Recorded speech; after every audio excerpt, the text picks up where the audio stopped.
in that one of my favorite hobbies has always been tracking new technologies, and hopefully so it benefits in business. And in '79, living and working in Denver, I came across a company that, if necessary, I can provide documents for, that I've kept on file, of a company in North Glen, Colorado, which is a northern suburb of Denver, was developing an implantable chip originally for horses, because was a major problem then, and it may be still today, of shilling of horses. And he was attempting, through good faith, to develop a technology to give a unique signature to every single horse. That pill, if you want to call it that, intelligent pill, at the time was already small enough by then to implant under the skin with a horse needle, a large hypodermic needle. And I was shown these, and they worked. And we could read them with a primitive hand wand type reader from about 7 or 8 feet away. And I brought this technology to a meeting in a skiff room in Virginia that was arranged by a friend of mine with the CIA and another friend of mine with the State Department at the time, to introduce this technology to what we felt at the time were the right parties. And it was interesting, we met in this room, and because of the tight meetings we were involved with, certain people would not give you their full name or where they came from. I just had to trust that my two contacts had contacted the right parties to be there at the right time, and that they would all be responsible individuals.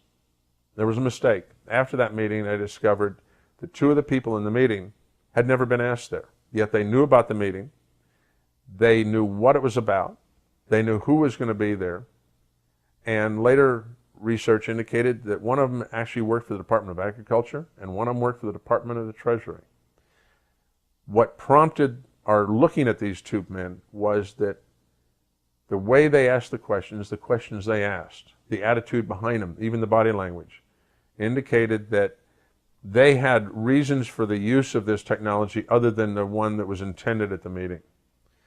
In fact, their largest concern was, how fast could we make a couple billion of them? And could we each give each one of those a unique identity number? Now, this particular pill-shaped device, very minute, had a lot of flexibility in its capabilities. It was basically just almost a transponder. You would send a frequency to it, and it would respond back with its unique number, which could not be changed once the chip was made. Yet there were a lot of capabilities that could be added. There were a lot of capabilities that could be added to this chip, such as monitoring temperature, blood pressure, pulse, and even waveforms out of the brain. But that was for research down the road. What was amusing about this was that this gentleman never had to worry about money again, and he quietly passed on a lot of this technology to somebody we never knew. And this concerned my contacts in Washington, because it never went anywhere with them. Somebody else took it and ran with it, and we never knew who it was. Now, in 1984, I found another technology by just sniffing the web, sniffing the literature of our industry and a dozen other industries, and I found that there was a professor at the University of New South Wales, where I still have the files on, that had discovered a way to make a microscopic lithium niobate chip. And by accident, he had scratched it, and he had a RF transmitter there, and he had a receiver on by sheer chance, and he found that on a certain frequency, he could send an energy beam to the chip, and it would respond back with a number. He worked on that technology, and that technology, eventually I found out about. We flew him into Denver to our company, Systems Group of Colorado, and we did a test. He had some primitive small chips he brought with him. They're totally passive and very small, 1/32 of an inch, and only a couple thousandths thick. And by etching them, you could again create a unique signature.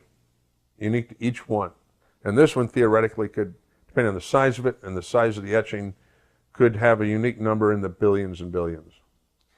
In fact, the test we did was amusing in that we set up a transmitter and a receiver based on removing a air grill from our drop ceiling and plugging up our transceiver into that as our antenna.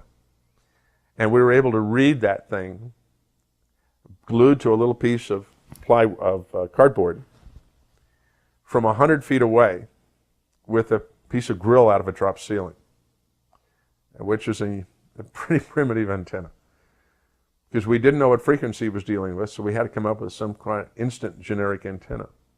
We were so impressed with the capabilities of this. It would read through thin layers of material, like thin plywood. And we were so impressed that, again, I felt that this was a technology that truly had some value, because we also discovered in some testing that the papers work he had with him, that if we had a microscopic coil antenna with this, that we could read this from a mile away. And his later on analysis, a few weeks later, he got back to me and said that if we had an antenna, a coil antenna 2 inches in diameter with a chip in the middle, and that what the antenna is actually doing is acting as an amplifier to a great extent, and that what sends back out is a harmonic of the original frequency, that his numbers crunching showed that he could read this thing from 120 kilometers in space, and that there were other attributes of this chip that could be tied into it. Well, again, I took this, and a lot more care this time, to a meeting that we had in Virginia at a subcontractor's company that I knew that does a lot of work for the intel community. This time I had the director of security for all of State Department there, and again, a good friend from CIA. Again, we had, at the last minute, people walk in the door with the right credentials who we didn't know who they were exactly. It turns out, again, we had people, 2 this time again, who after the meeting, we realized shouldn't have been there. And yet they had credentials that were awesome. Because it turns out afterwards I found out they had never been called by my 2 contacts. Yet they knew about our phone calls. They knew of exactly what time, what place, and what we were going to be talking about. And supposedly, my phone calls were made over secure phone lines. What concerned me more about this particular event was that I have in my records again the name at the time of the head of security at State Department. And I got to know him well because I designed the security system, at least a major portion of it, for Maine State, or the headquarters in Foggy Bottom in D.C. And so he and I knew each other very well. And that one of the things that Bob wanted to do was, before he retired, he wanted to have his family, particularly his 2 boys in high school, experience what it was like to live out of the country. So he actually gave himself the job. He demoted himself to head of security for East Africa. And he and his family, shortly after this event, this meeting, moved to Kenya, to Nairobi. And he and I quietly kept in touch through our other contact in Washington, and kept probing who these 2 men were. Because what bothered me was that the professor all of a sudden got a giant grant, the technology was transferred, he never had to work again the rest of his life. And a friend of mine in San Francisco, who I had quietly told about this technology, because he was involved with other aspects of national security and tracking people, he got a project to do a physical security system, access control, cameras, intrusion monitoring, everything, the works, for a little company in Silicon Valley. And he said it was eerie to him, but what they were making there looked eerily like what I had described to him. He built the security system in this modern fab, building billions of these little chips. He wound up a year later being asked if he'd want to buy the security system back. They were shutting the factory down after they'd made billions and billions of these little chips. And it was a division of a rather major European electronics firm that had the plant. Which one? Siemens.